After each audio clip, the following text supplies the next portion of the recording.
जी बिल्कुल, मैं इस वक्त मौजूद हूँ शेखपुरा के इलाका फ़र्रुखाबाद में, जहाँ पर मुल्क भर की तरह 21 फरवरी को पंजाबी माँ बोली दिहाड़ जो है वो मनाया जा रहा है। इसी हवाले से बात करने के लिए हमारे साथ बड़े अल मशहूर पंजाबी के शायर इफ्तिखार अहमद फल्की साहब भी मौजूद है। इस हवाले से इनसे बात करते हैं जी।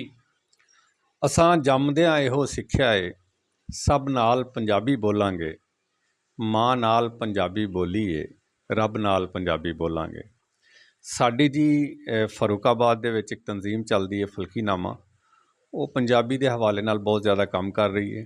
ਸਾਡੀ ਇਹ ਕੋਸ਼ਿਸ਼ ਹੁੰਦੀ ਹੈ ਕਿ ਬੱਚਿਆਂ ਨੂੰ ਵੀ ਪੰਜਾਬੀ ਸਿਖਾਈ ਜਾਵੇ, ਘਰਾਂ ਦੇ ਵਿੱਚ ਪੰਜਾਬੀ ਬੋਲੀ ਜਾਵੇ, ਸਕੂਲਾਂ ਤੇ ਦਫ਼ਤਰਾਂ ਦੇ ਵਿੱਚ ਵੀ ਇਹ ਪੰਜਾਬੀ ਜ਼ੁਬਾਨ ਹੀ ਲਾਗੂ ਕੀਤੀ ਜਾਵੇ ਤਾਂ ਕਿ ਸਾਨੂੰ ਅੱਗੇ ਕੰਮ ਕਰਨ ਦੇ ਵਿੱਚ ਆਸਾਨੀ ਹੋਵੇ। ਕਿਉਂਕਿ ਜਿਹੜੀ ਚੀਜ਼ ਆਪਣੀ ਮਾਦਰੀ ਜ਼ੁਬਾਨ ਦੇ ਵਿੱਚ ਅਸੀਂ ਸਮਝ ਸਕਦੇ ਹਾਂ, ਜੋ ਮਿਸਰੇ, ਜੋ ਲਫ਼ਜ਼, ਜੋ ਅਲਫਾਜ਼ ਅਸੀਂ ਆਪਣੀ ਮਾਦਰੀ ਜ਼ੁਬਾਨ 'ਚ ਸਮਝ ਸਕਦੇ ਹਾਂ, ਉਹ ਦੂਸਰੀ ਜ਼ੁਬਾਨ ਦੇ ਵਿੱਚ ਨਹੀਂ ਸਮਝ ਸਕਦੇ।